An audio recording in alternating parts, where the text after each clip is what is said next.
السلام عليكم ورحمة الله تعالى وبركاته. أنا وحنا كينغ سولفر واحد يقدر ونسان كينغ سولفر برو. وهي أصحابتي دقاليقة اسكو سو نقشو نكسن شاكا دير قصة دير أو آد مركا إذا حماسة دير وواتا أيان إذن هيا مركا روحا كاعوتانيا حدي لو جوغو سلادة مقالك اسكدمي بوس ده سلادة سودكو كسو لابو حدي آتاي قف هالكام كعصب فضلا يوتيوبka subscribe-ka inagu caawo kambalaalkana furo si markaan muuqaal soo dhigno xamaasadiisa wata marka ayda aad hore ugu daawato adiga oo aan youtube-ka soo galin si notification qaybta kore uu kugu soo dhaco muuqaalka like saar waxa uu gaari doonaa dad badan muuqaalka waa uu dheer yahay fadlan waxaan aad kaaga codsanayaa waqti badan baa iga soo galay adigana aad ayuu ku xiisa gelin doonaa dhamaadkiisa fadlan adoon mamootinin ama aanan dhaqaajin ama aan dhaafin waa tiri badan Soomaaliga dhamayso muuqaalkan waa hubaal waad ka heli doontaa waqti badan kaama cunayo waqtiga uu ka cunayna jawaabtiisa waxaad ku helaysaa muuqaalka markuu dhamaado bidilaahi kariim oo waxa noqon doona muuqaal ama qiso aad ugu sheekayso hatta adiga ilmahaaga marka laga imaado asxaabtaada waayahay haddaba yaanan war idinku daalinin koobkaaga shaah iyo koobkaaga qaxwo soo qaado bilow in aad dhegeysato muuqaalka balay garayso qashada anigana qashada aan u guda galo nin inaag u dhashay wadanka Mareykanka ama USA sida u taqaanidba ayaa wada joogay muddo way kala tageen oo waxay ku kala tageen nacayb iyo meeshii ugu dambeysay naagta ayaa waxay bilowday inay tiraahdo adiga ma aadan dhalin gabar ay wada dhaleen ee 3 sano jir ah waxa iga dhalay nin kale markii aad iga tagtay ee aan ka xanaaqay ayaa nin kale la seexday si adiga xanaaqaaga oo iga baabao sidaa darteed gabadhan 3 sano jirka ee lagu magacaabo Zayli Rasmussen waxaa dhalay ninka dambe ee aniga aan iskay ugu tagay bay leedahay isagana waxa uu leeyahay waxas ma jiraane gabadhan aan wada dhalnay aniga ayaa dhalay haddaba waxay isku wada tageen maxkamad ilaa labadoodii qof kamid ah gabadhii loo saxiixay haddaba waxaan bilaabi doonaa sheekada kuna bilaabi doonaa marka ay tageen maxkamadda ay wada tageen sidan ayaa marka ayda ah looga kala garqaaday maxkamadda waxaa joogta gabadh lagu magacaabo Lake oo gabar ah marka ayda ahna gabadha maxkamadda joogta ee kala xukminaysa labada qof si Soomaali u taqaano gabar garsoore ah gabadha maxkamadda waxa ku jira gabadha ninka security-ga ah ee qaabilsan inuu u keeno kiiska gabadhan la yiraahdo Bismillah ee ku doodaysa in gabadha ninkan ay wada dhaleen oo ninkan dhalin ninka la yiraahdo Mr. Rasmussen ee ku dooday in uu isagu dhalay gabadhan 3 sano jirka ee loo magacaabo Zayli Rasmussen iyo dhageystayaasha dacwadan ee marka ay dhowr qof oo looga talagalay inay dhageystaan maxkamadda haddaba su'aasha waxaa lagu bilaabayaa gabadha Mrs. Miller ee difaacanaysa gabadhan in ay wada dhashay waxay weydiinaysaa gabadha garsooraha ahayd su'aal ah adigoo waxaad halkan u timid in aad cadeyso gabadhan 3 sano jirka adigoo hooyada u tahay in uusan dhalin ninkan Mr. Rasmussen waxay leedahay dabcan haa waxa sidoo kale su'aal taala mid ah dhigeeda ay weydiinaysaa gabadhan garsooradda ah Mr. Rasmussen waxay leedahay adigu waxaad halkan u joogtaa in aad sidoo kale difaacato oo aad cadeyso in aad gabadhan tahay aabaheed soo sidaa ma ah haa ay leedahay because afkooda ay ka cadeynaysaa si ay dadka dhageystayaasha ah iyo annaga iyo adigaba aan u fahanno xaalka meesha ka socda markay halka sheekada marayso waxay su'aal labaad ku celinaysaa Mr. Rasmussen waxay leedahay kaalay adiga gabadhan soo xaskaagii maaha waa maxay sababta ay u dafirayso ama ay u beeninayso in aad adigu tahay gabadhan aabaheed ee yarta ah ee 3 sano jirka ah markaas afka furanaya waxa uu leeyahay waa nacayb ay anigu ii qabto markii aan kala tagnay ay aad ii nacday taa waxaa sii dheer gabadhayda isbuuc walba qof shaqeeya ayaan ahay isbuuc walba waxaan soo booqdaa maalmaha fasaxa sida Khamiista iyo Jimcada ay gaaladan u yaqaaneen Sabtiga iyo Axadda ayaan soo booqdaa markaan u imaado waxa hatta ay ugu dhibtaa gabadhan in aan aniga gabadhaydu waqti la qaato waqti baan soo geliyaa intaas oo mayl baan aan usoo safraa 160 mayl aan usoo safraa ugu imaadaa gabadhayda just inaan la soo waqti la qaato meelo dalxiiska geeyo laakiin iyada dabcan ima ogola markaasaa bismillah waxaa leeyahay taa maxaa ka jira waxaabay leedahay waa run aan u diidaa mana ogoli hataa inuu arko markaasa waxay weydiinaysaa waa maxay sababta aad u sameynayso ugu diidayso gabar aabaheed inuu waqti la qaato hataa isagoo aan doonayn inuu dabcan kaa kaxaysto kaliya waqti la qaadanayo meelaha dalxiis geynayo arwa geynayo aan waqti dheeraan markaa ayada la qaadanayn isbuuciina markuu imaanayo waxay leedahay sababta kaliya ee uu ugu imaanayo dabcan waxay tahay in lacagta canshuurta ah ay dowladdu ilmaha ku siiso waalidiinta in uu canshuurta iyada ahay dowladda kaga helo laakiin maya wax kale ee uu ka doonayo ma lahan markaasuu madaxa gacmaha saarana wuxuu leeyahay taa dabcan waxay ka fog tahay xaqiiqda ayuu leeyahay oo maxaa yeelay aniga gabadhayda dunida oo dhan wax yeelo ayuu raanta ii qiim doonta ayuu leeyahay aadna waan u jecelahay fikirkaana igu jira laakiin waxaa ilowda buu leeyahay marka laga imaado gabadhayda waqti aan ku bixiyo isbuuc walba shidaalka gaariga iga baxo igana 160 mayl aan usoo safro isbuuc walba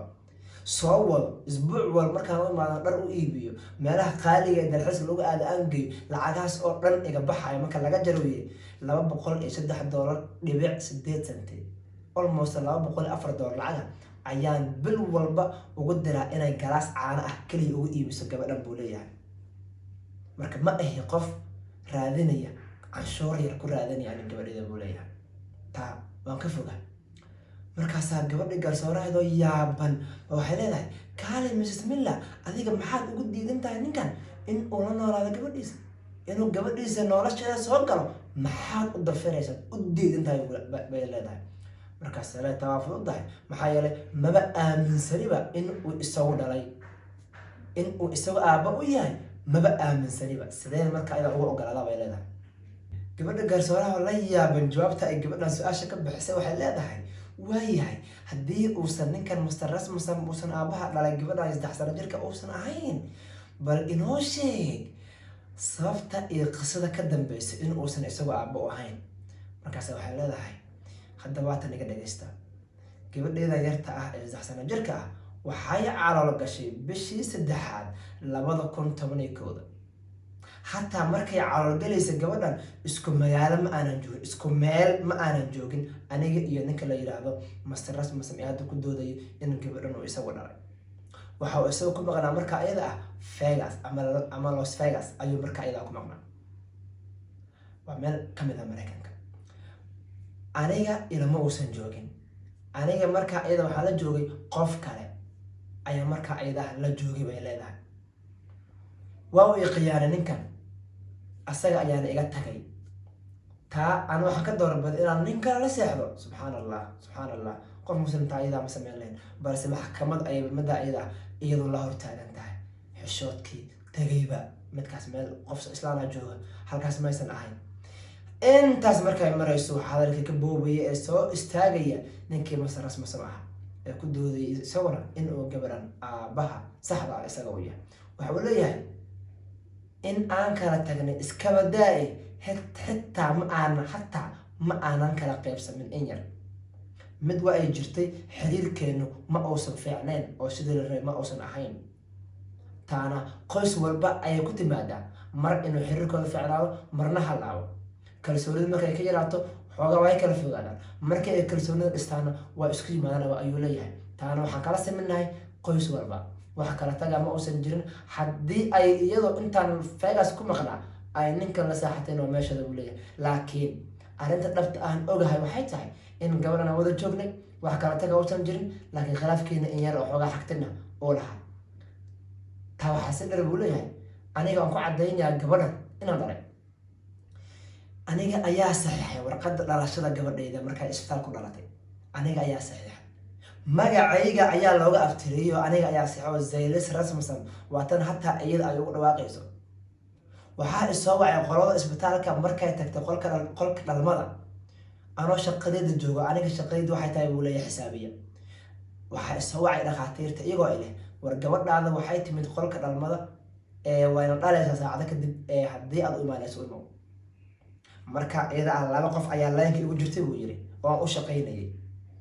qofkii aan shaqada u ahay baan shaqada u dhameeyay in yar aan marka iyada degdeg ayaan ku sameeyay buu leeyahay qofkii xiga waxaan walaal kuma shaqayn karay daaqada xigta aad because qof cashier ah markaas waxaan degdeg ugu tagay buu leeyahay xafiiska managerkayga waxaan ka codsaday inuu i fasaxo waxaana u sheegay in aniga gabadhayda maxaaskayga ay markaa iyada ahay foolanayso way soo fasaxay baawarkii baan degdeg kusoo koray ama kusoo fuulay ama aan kusoo waday waxaana imid markaa iyada ahay gurigayga degdeg ayaana ku labistay waxaana markaa iyada soo socday ilaa 35 daqiiqo si aan hospitaalka ugu imaado waxaan joogay ilaa ay ka dhasho kadib waxaan dareemay inaan waqti u baahan tahay xaaskayga inaan siiyo oo aan si degdeg ah aan ugu tagi karin waxaan dib u wacay aniga booskayga waxaan u sheegay walaal in halkan ay qasab tahay inaan maalmo sii joogo adiga haddii aad doonayso shaqada waad iga tiri kartaa ayaan ku yiri buu yiri anigana laakiin halkan waan sii joogayaa ee ogow telefoonkan waan ku damiyay waxaan joogay ilaa inta laga discharge garay ama istaalka laga remove gareeyo oo guriga ay ka tagto ama istaalka laga soo bixiyo isbuuc baan guriga la joogay sidii aniga oo iyada u malbixinayo buu yiri jacayl iyada u qabo iyo jacayl cunugtayda marka iyada ama gabadhayda dabcan u qabo iyada hadalka ka xoogaysa waxay leedahay taa waa waxa lagu maadsada bay leedahay waana iska qoslaysaa oo weli waxay leedahay waa been aanan meel loo dayin markaas waxay yaabaysa gabadhii garsoore ahayd oo waxa wada qoslaya dadkii dhageystayaasha ee maxkamadda markaas waxay leedahay gabadhii garsoore ahayd warkaalay ninkan ilaa 5 daqiiqo oo nala hadlayay qisa dheerna waa inoo sheekay run ahaantii indhihiisana waxa ka muuqata run badan qisada uu ka sheekayna waxa la mala awaali kara uma eka maxaad u leedahay waa ka jan oo aad u qoslaysaa markaas ay leedahay aniga ku hayay iga dhigayso bal waxa ka runka ah inoo sheeg bal leeyahay qisada waxay leedahay anoo qolka dhalmada ku jira ayuu yimid markuu soo galay markuu baxay isku maray bay tiri waa soo galay waana hatta ay masalaamin waa iska laabtay 20 daqiiqo markuu iska maqan yahay oo aniga aan dhalay oo inaan baxa aan rabo waxaan ku arkay asoo halkaa oo kale sirraha bukaanka lagu talgalay iska fadhiyo oo computer ku dul isticmaalaya anna wax keer ah aanan markaa iyada isiinin taa maxaa ka jirta leer saaxib aan wax balmad ka hadashay markaas wuxuu leeyahay mid waan qirayaa oo sirra bukaan ku fadhiyay computer waan isticmaalay laakiin inta kale sheegto waa been maxaa yeelay aniga waan u imid qolka dhalmada ugu imid waan fiiriyay waan salaamay xaaladeedan ogaaday waliba hatta intaas la ima ogoleen oo dhaqaatiirta imaysan ogoleen inaan sameeyo durbadiiba waa la iga soo bixiyay oo looma ogola in qof raga ama qof kale oo maxaa la yiraahdaa bukaanka aan ahayn oo qolka dhalmada ku jiro maadaama dad badan meesha ay ku jiraan markii waa la iga soo saaray banaankan computerka isku mashquuli wax kale isku mashquulinayn waxaan u sameeyay buu leeyahay waxaan noqon raba aaba waxaan ku faraxsanaa inaan aaba noqonayo in aan farxadayda dadka kala kor dhaca ayaan diidanaa computerka ayaa markaa ayaa isku yar mashquuliyay oo isku dejinay buu leeyahay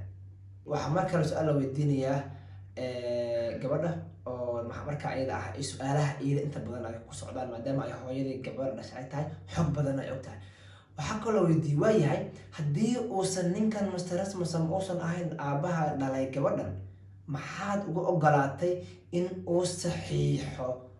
warqadda dhalashada ama birth certificate-ka gabadhan yarta aad ku dacwoonayso inuusan isaga dhalinba markaas ay leedahay xilliga iyada ah waan isqabni aniga iyo asaga wada jooga ayaan nahay waxaan aaminsanaa inaan nolol farxad leh ku noolaanayno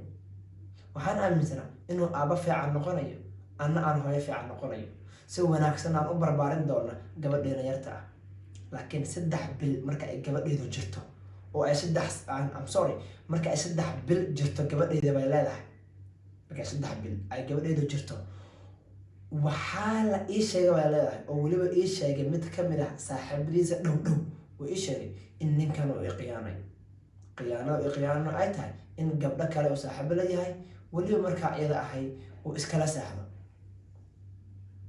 anigiina waxay tiri markaas waxaan go'aansaday in gabadheedu aan u diido yiraahdana adiga ma aadan dhalin maadaama aan ogaa xaqiiqada bay leedahay aad bay u yaabaysaa gabadhii markaa iyada garsooraha ahayd oo waxay leedahay warkaalay waa mid ka mid ah kiisaskii ugu adkaaya aan gala way leedahay waayahay ninkan haddii aad tiri isaga ma uusan dhalin gabadhan war aaway aabbaha kale ee macquulka ah ee dhalay gabadhan aaway bay leedahay markaasay aad intay u nidibtay leedahay hataa aniga maanta meel kuma sheegi karo aabbaha dhalay gabadhan maxaa yeelay lambarkiisii wuu iska bedelay baan u malaynayaa ma dhacaayo waqti badan baan raadiyey waana waayey waana iska dhaafay bay leedahay waa arrin nala yaabo run-aantii ninkii sheeganayay gabadhan inuu asaga dhalayna ma ogola ninkii kalena gacan kuma hayso hadda marka waa aabe iyo hooyo intaba idaa ah haddii gabadhan beri ay weynaato kuma aysan fikirin su-aasha ay weydiinaysa ay dhihi doonto aniga aabahay aawo ilaa hooyo keliya ma noqon karto aabihi hooyo waayahay gabadhii garsooraha ahayd oo yaaban ayaa waxay leedahay adigu waxaad ku soo celcelinaysaa mar walba master Rasmussen waa uu khiyaanay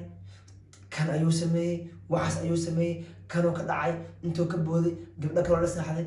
adiga laftirkaaga soomaadan khiyaanin oo isagoo ku qaba nin kale lamaadan saaxan baa layidhi waa su-aashii ugu adkeyd ee la weydiiya balse